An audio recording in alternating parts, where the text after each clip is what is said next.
যদি আপনি গর্ভধারণ করার চেষ্টা করে থাকেন তবে সে মাসে পিরিয়ড মিস হওয়ার আগে আপনি গর্ভবতী কিনা তা জানার আগ্রহ হওয়াটা খুবই স্বাভাবিক। তবে পিরিয়ড মিস হওয়ার আগে আপনি টেস্টও করতে পারবেন না আর জানতেও পারবেন না যে এ মাসে আপনি সফল হয়েছেন কিনা। আপনাকে টেস্ট কোনো রেজাল্ট দিতে পারুক কিংবা না পারুক, শারীরিক কিছু লক্ষণ কিন্তু সহজেই আপনাকে বলে দিতে পারে যে আপনি গর্ভবতী হয়েছেন কিনা। আজকে আমি 25টি লক্ষণ সম্পর্কে জানাবো, যে 25টি লক্ষণ যদি পিরিয়ড মিস হওয়ার আগে আপনি আপনার মাঝে দেখতে পান তাহলে আপনি কনফার্ম থাকতে পারেন এ মাসে আপনি গর্ভবতী হতে চলেছেন।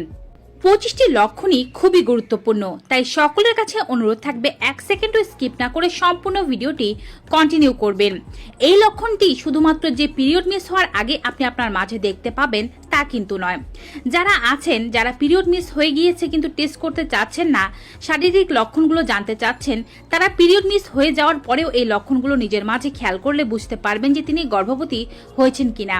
অর্থাৎ পিরিয়ড মিস হওয়ার আগে বা পিরিয়ড মিস হওয়ার পরেও এই লক্ষণগুলো মিলিয়ে নিলে গর্ভধারণের সম্ভাবনাটা বোঝা যায়। পিরিয়ড মিস হওয়ার আগে গর্ভধারণের প্রথম লক্ষণ হচ্ছে গর্ভরোপণ রক্ত, যা কিন্তু অনেকেই পিরিয়ডের রক্ত ভেবে ভুল করে থাকেন। তবে গর্ভরোপণ রক্ত ও পিরিয়ডের রক্ত সম্পূর্ণ আলাদা। পিরিয়ডের রক্ত এক নাগাড়ে বের হতে থাকে এবং লাল বর্ণের থাকে, তবে গর্ভরোপণ বা ইমপ্লান্টেশন ব্লিডিং যেটি হয় সেটি কিছুটা গোলাপি বর্ণের থাকে অথবা ব্রাউন বর্ণের থাকে। এটি সর্বোচ্চ 1 দিন পর্যন্ত আপনার শরীরে স্থায়ী হতে পারে। এছাড়া এটি আটকানোর জন্য আপনার কোনোরূপ প্যাড ব্যবহার করার প্রয়োজন হয় না। তবে পিরিয়ডের রক্ত আটকানোর জন্য অবশ্যই আপনার প্যাড ব্যবহার করার প্রয়োজন হয়। প্রতি 3 জন নারীর মধ্যে 1 জন নারীর গর্ভরোপণ রক্ত দেখা যায়, অর্থাৎ সকল নারীদের ক্ষেত্রে এই লক্ষণটি নাও থাকতে পারে। গর্ভধারণের দ্বিতীয় লক্ষণটি হচ্ছে জ্বর আসা। অনেকেরই শরীরের তাপমাত্রা হালকা পরিমাণে বেড়ে যায়, অনেকের হালকা হালকা জ্বর দেখা যায়। ডিম্বস্ফোটনের আগে শরীরের তাপমাত্রা বৃদ্ধি পায় এবং আপনার পিরিয়ডের চক্রের পরে তার স্বাভাবিক অবস্থায় ফিরে আসে। কিন্তু আপনি যখন গর্ভধারণ করেন তখন পুরো সময়টি জুড়ে আপনার শরীরের তাপমাত্রা একটু বেশি থাকে। তাই আপনি যদি রেগুলার আপনার শরীরের তাপমাত্রা চেক করে থাকেন, গর্ভবতী অবস্থায় আপনার শরীরের তাপমাত্রা একটু হলেও বৃদ্ধি পেয়েছে, তাই আপনি আপনার মৌলিক তাপমাত্রার কোনো পরিবর্তন লক্ষ্য করছেন কিনা বা শরীরে জ্বর ভাব অনুভব করছেন কিনা খেয়াল করুন। 3 নম্বর লক্ষণ হচ্ছে স্তনে ব্যথা, যেটি অধিকাংশ নারীরা পিরিয়ডের আগেও অনুভব করে থাকেন। অনেকে আবার ডিম্বস্ফোটন অর্থাৎ ওভুলেশনের আগেও অনুভব করে থাকেন। তবে গর্ভধারণের একটি অন্যতম লক্ষণ হচ্ছে স্তন নরম হয়ে যাওয়া, স্তনে ব্যথা অনুভব হওয়া। এছাড়াও অনেকেরই স্তন দিয়ে পাতলা তরল এক ধরনের দুগ্ধ বের হতে দেখা যায়, যেটি হলুদ বর্ণের হয়ে থাকে, যেটিকে কোলস্ট্রাম বলা হয়ে থাকে। এই ধরনের লক্ষণ গর্ভধারণের লক্ষণ হিসেবেই চিহ্নিত করা হয়। 4 নম্বর লক্ষণটি সবচেয়ে কমন লক্ষণ হিসেবে পরিচিত, তা হচ্ছে বমি বমি ভাব হওয়া বা বমি হওয়া। অধিকাংশ গর্ভবতী নারীদের মধ্যে এই লক্ষণটি দেখা যায়।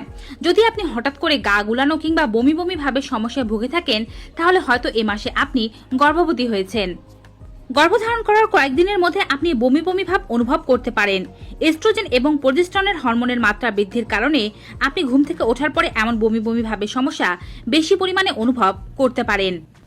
5 নম্বর লক্ষণ হচ্ছে অবসাদগ্রস্ততা এবং ক্লান্তি। হরমোনের পরিবর্তনের কারণে আপনার সারাক্ষণ ক্লান্ত ভাব এবং অবসাদগ্রস্ত অনুভব হতে পারে। অবসাদ এবং ঘুম ঘুম ভাব গর্ভবতী হওয়ার প্রাথমিক চিহ্ন। ছোট টুকিটাকি কাজ করার পরও আপনি যদি হঠাৎ করে ক্লান্তি অনুভব করতে থাকেন তাহলে হয়তো আপনি গর্ভবতী হয়েছেন। প্রোজেস্টেরনের মাত্রা বৃদ্ধিকে ঘুমানোর প্রবণতা বৃদ্ধির কারণ হিসেবে দায়ী করা হয়। প্রথম ত্রৈমাসিকে পুরো সময়টিতে আপনি এমন অনুভব করবেন। শরীরে বাড়তে থাকা ভ্রূণের জন্য বেশি পরিমাণে রক্ত উৎপাদন করতে হচ্ছে আপনার শরীরকে, যার ফলে আপনার ক্লান্তি একটু বেশি হবে। 6 নম্বর লক্ষণ হিসেবে বলা যেতে পারে অতিরিক্ত ঘুম ঘুম ভাব। অনেক ঘুমোচ্ছেন তারপরও মনে হচ্ছে ঘুম পূরণ হচ্ছে না। সকালবেলা ঘুম থেকে ওঠার পরও প্রচুর খারাপ লাগছে, শরীরের দুর্বলতা কাটতেই চাইছে না। এই লক্ষণ আপনার গর্ভধারণকে ইঙ্গিত করে থাকে। 7 নম্বর লক্ষণ হঠাৎ করে পেট ফোলা ভাব, পেটে আটসাট ভাব অনুভব হচ্ছে। পিরিয়ড মিস করার আগে গর্ভধারণের সবচেয়ে সাধারণ উপসর্গগুলোর মধ্যে একটি হচ্ছে পেট ফোলা বা পেট কনকন করা এবং টান টান অনুভব হওয়া। এটিও প্রোজেস্টেরন হরমোন বৃদ্ধির কারণে হয়ে থাকে। বর্ধিত হরমোনের কারণে পাচনে বাধা সৃষ্টি হয়, যার ফলে অন্ত্রে গ্যাস আটকে থাকে। বেড়ে যাওয়া পেটের জন্য কোমরের আশপাশের জামাকাপড় আটসাট হয়ে যেতে পারে এবং আপনি অস্বস্তি অনুভব করতে পারেন। 8 নম্বর লক্ষণ হচ্ছে পেটে হালকা ব্যথা বা টনটনে ভাব অনুভব হওয়া। এটিও গর্ভধারণের একটি অন্যতম লক্ষণ। পিরিয়ড মিস হওয়ার আগে যদি আপনি পেটের মধ্যে হালকা খোঁচানোর মতো অথবা টনটনে ব্যথা অনুভব করে থাকেন এবং এই ব্যথা যদি তলপেটে বেশি পরিমাণে হয়ে থাকে, তাহলে হয়তো আপনি গর্ভবতী হয়েছেন।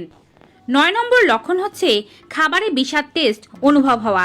আপনার পছন্দের খাবারও আপনার কাছে কটু লাগতে পারে বা বিষাদ টেস্ট অনুভব হতে পারে বা অপছন্দের কোনো খাবারের প্রতি আগ্রহ অনেক বেশি পরিমাণে বেড়ে যেতে পারে। যদি এমন লক্ষণ দেখা যায় তাহলে হয়তো খুশির সংবাদ আসবে। অনেক নারীরাই আছেন যারা কোনো খাবারকে হয়তো বেশি পছন্দ করেন, কিন্তু গর্ভবতী হওয়ার পরে সেই খাবারটি একেবারেই তাদের খেতে ভালো লাগে না। আবার খাবারে এক ধরনের বিশ্রী স্মেল তারা পেয়ে থাকেন। 10 নম্বর লক্ষণ হচ্ছে পেটে প্রচুর গ্যাস হওয়া। যখন আপনি গর্ভবতী হন তখন আপনার অন্ত্রের গতিবিধিতে বাধা সৃষ্টি হয়, যার কারণে পেটে প্রচুর রকমের গ্যাস হওয়া অস্বাভাবিক কোনো ব্যাপার নয়। হঠাৎ করে যদি ব্লটিং বা পেট ফুলে থাকা এবং পেটে গ্যাস হওয়ার সমস্যা অনুভব হয়ে থাকে তাহলে এটি গর্ভধারণের লক্ষণকে নিশ্চিত করে। আর 11তম লক্ষণ হচ্ছে কনস্টিপেশন বা কোষ্ঠকাঠিন্য। অনেক নারী আছেন যাদের কনস্টিপেশনের কোনো সমস্যা নেই, কিন্তু গর্ভবতী হওয়ার সাথে সাথেই কনস্টিপেশনের সমস্যা দেখা দিতে শুরু করে। হঠাৎ করে আপনার এমন হলে এটিও গর্ভধারণের একটি অন্যতম লক্ষণ।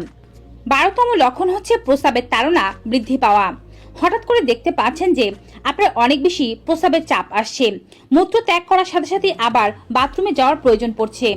আসলে আপনার জরায়ুর এরিয়াতে এখন প্রচুর পরিমাণে রক্ত সঞ্চালন হচ্ছে, যার ফলে আপনার মূত্রাশয়কে বেশি পরিমাণে কাজ করতে হচ্ছে এবং এর ফলে বেশি পরিমাণে মূত্র ত্যাগের সম্ভাবনা আপনার বেড়ে গিয়েছে। আর এটি গর্ভধারণের একটি অন্যতম লক্ষণ। 13তম লক্ষণ। 13তম লক্ষণ হিসেবে বলা যেতে পারে মাথা ঘোরানোর সমস্যা। হয়তো কোনো কাজ করছেন, হঠাৎ করে মাথা চক্কর দিয়ে উঠল, মনে হলো যেন পুরো পৃথিবীটাই ঘুরে গিয়েছে। আপনি ভারসাম্যহীন হয়ে পড়েছেন। শরীরে অতিরিক্ত পরিমাণে রক্ত উৎপাদন হওয়া, শরীরের ক্লান্তি, দুর্বলতা এবং প্রোজেস্টেরন ও ইস্ট্রোজেনের মাত্রা বৃদ্ধির কারণে এমন লক্ষণ দেখা দিতে পারে। 14তম লক্ষণের মধ্যে পড়ে মাথা ব্যথা। মাথা ঘোরানো এবং মাথা ব্যথা কিন্তু আলাদা সিমটম। 14তম লক্ষণের মধ্যে দেখা দেবে আপনার মাথায় প্রচুর রকমের ব্যথা, যা আপনার সহনীয় মাত্রার বাইরেও হতে পারে। 15তম লক্ষণ। 15তম লক্ষণের মধ্যে অন্যতম হচ্ছে মেজাজের দোলাচল। এমনিতেও আপনি পিরিয়ডের আগে বা পিরিয়ডের সময়ও এমন মেজাজের দোলাচল অনুভব করতে পারেন।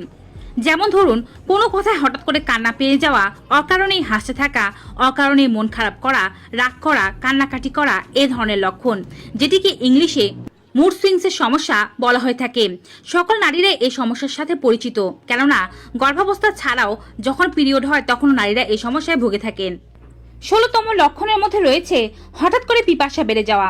প্রচুর জল খাচ্ছেন, তবু মনে হচ্ছে গলা শুকানো যেন ভালোই হচ্ছে না, প্রচুর পিপাসা বেড়ে গিয়েছে। এটি গর্ভধারণের একটি অন্যতম লক্ষণ। 17তম লক্ষণ। যদি আপনি গর্ভবতী হয়ে থাকেন তাহলে আপনি আপনার তলপেটের পাশাপাশি কোমরেও হালকা পাতলা ব্যথা অনুভব করতে পারেন। আগে থেকে এমন কোনো সমস্যা না থেকে থাকলেও হঠাৎ করে যদি কোমরের ব্যথার উদ্ভব ঘটে, এটি গর্ভধারণের একটি অন্যতম লক্ষণ। 18তম লক্ষণ হিসেবে বলা যেতে পারে মুখের মধ্যে অদ্ভুত স্বাদ অনুভব হওয়া। খাবারের মধ্যে এক ধরনের মেটালিক টেস্ট পাওয়া। খাবারের যে স্বাদ হওয়ার কথা সে স্বাদ না পাওয়া, অন্য কোনো বিশ্রী ধরনের স্বাদ পাওয়া, যা গর্ভধারণকে দারুণভাবে ইঙ্গিত করে থাকে। 19তম লক্ষণ। সবকিছুতে একটি স্মেল পাওয়া। হয়তো ভালো কোনো কিছুর গন্ধ আপনার সহ্য হচ্ছে না বা খারাপ কোনো কিছুর গন্ধ আপনাকে প্রচুর পরিমাণে কষ্ট দিচ্ছে। যেমন ধরুন, মাছ মাংসের গন্ধ, যা আপনার কাছে বিরক্তি লাগছে। এমন ধরনের চেঞ্জ গর্ভধারণকে ইঙ্গিত করে থাকে। এবারে বলছি 20তম লক্ষণ সম্পর্কে। হার্টবিট বেড়ে যাওয়া। এটি গর্ভধারণের একটি অন্যতম লক্ষণ। যখন আপনি গর্ভবতী হবেন তখন আপনার হার্টকে অতিরিক্ত পরিমাণে রক্ত পাম্প করতে হবে, যার ফলে আপনার পালস রেট অন্য সময়ের তুলনায় একটু বেশি বেড়ে যাবে। পালস রেট চেক করে দেখতে পারেন, নর্মাল মানুষের তুলনায় আপনার পালস রেট হয়তো একটু বেশি। এটি গর্ভধারণের একটি অন্যতম লক্ষণ। 21তম লক্ষণ হিসেবে বলা যেতে পারে মুখ দিয়ে লালা ঝরা বা মুখে বেশি পরিমাণে লালা আসা। আপনি যদি মুখে বেশি পরিমাণে লালার সমস্যা অনুভব করে থাকেন, এটি গর্ভধারণের একটি অন্যতম লক্ষণ হিসেবে পরিচিত। গর্ভধারণের 22তম লক্ষণ হচ্ছে শ্বাসকষ্ট অনুভব হওয়া। এই সময় আপনার শরীরকে অনেক বেশি কাজ করতে হচ্ছে। এছাড়াও প্রোজেস্টেরন হরমোনের কারণে এবং ইস্ট্রোজেনের হরমোনের কারণে আপনার শরীরে এমন সমস্যা দেখা দিতে পারে। শরীরে আরও বেশি অক্সিজেন এবং রক্তের প্রয়োজন, শরীরকে বেশি কাজ করতে হচ্ছে, যার ফলে শ্বাসকষ্টের সমস্যা দেখা দিচ্ছে। 23তম লক্ষণ হচ্ছে মুখে ব্রণ ও ফুসকুড়ির সমস্যা।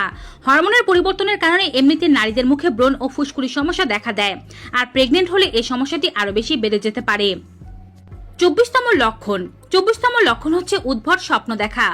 আপনার শরীরের হরমোনগুলো খুব বেশি ওঠানামা করে, আর এই সময় গর্ভধারণের চিন্তা আপনাকে অনেক বেশি বিচলিত রাখে, যার ফলে আপনি উদ্ভট ধরনের স্বপ্ন দেখতে পারেন। 25তম ও সর্বশেষ লক্ষণ হচ্ছে মাড়ি দিয়ে রক্তপাত। এই সময় মাড়ি দুর্বল হয়ে যায় এবং অনেকেরই মাড়ি দিয়ে রক্তপাতের সমস্যা দেখা যায়। এই হচ্ছে 25টি লক্ষণ। তবে সকলের মাঝে যে এই 25টি লক্ষণ থাকবে এমনটি কিন্তু নয়। কারো কারো দেখা যায় একটিও লক্ষণে তারপর তিনি গর্ভবতী, তাই এই লক্ষণ দেখেই মন খারাপ করার কোনো কিছু নেই।